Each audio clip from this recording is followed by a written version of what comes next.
What is the women's movement? It's a movement for the liberation of women and girls, but we've expanded that to also gender non-conforming persons or gender expansive persons, or whichever language you'd like to use. Women in their diversity, women and girls in their diversities. What does it mean to renew, to refresh, to rejuvenate the movement through the sisterhood? Complementary to the African Charter of Feminist Principles was a tool which was developed, the Feminist Organizational Development Tool. It is a deeply important tool that all organizations can use, but also at personal level that we can use to reflect on the question that we are discussing today. The beauty of the feminist movement is that we are great at developing tools, and so we should pat ourselves on the back.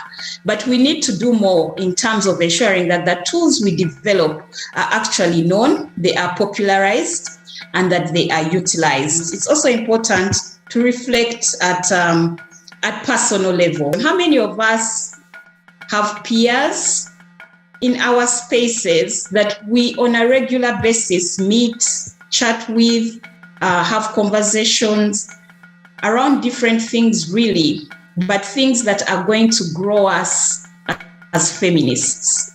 In our circle of sisterhood, do we have peers? Do we have mentees? Do we have mentors?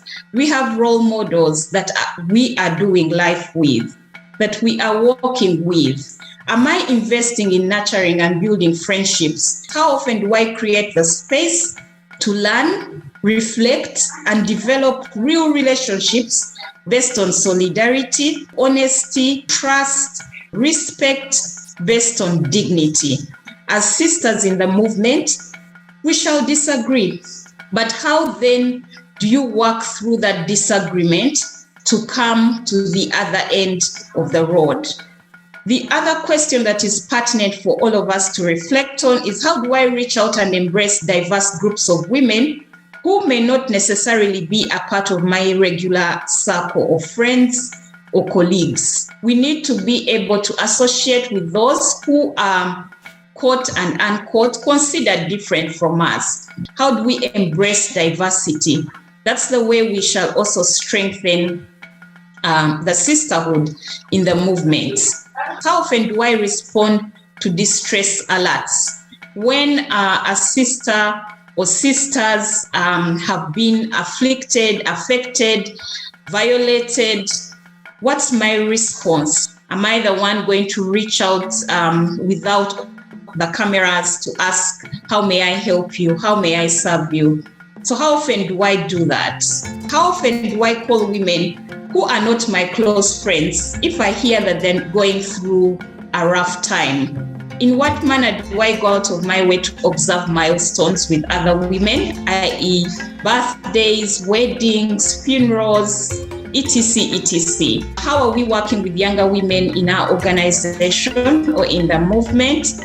What are some of the ways we are also working with the older women in our organizations? Do we have deliberate programs to attract young women in the organization, in the movement?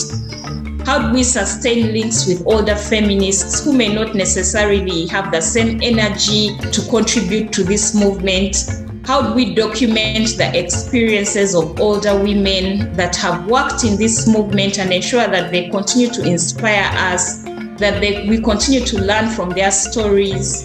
How do we consciously promote the leadership of young women in our organizations? Do we have a stated policy on promoting leadership as women rights organizations or as the feminist movement? The core of our movement is really sisterhood. It's the core of renewal, it's the core of refreshment, it's the core of rejuvenating the sisterhood.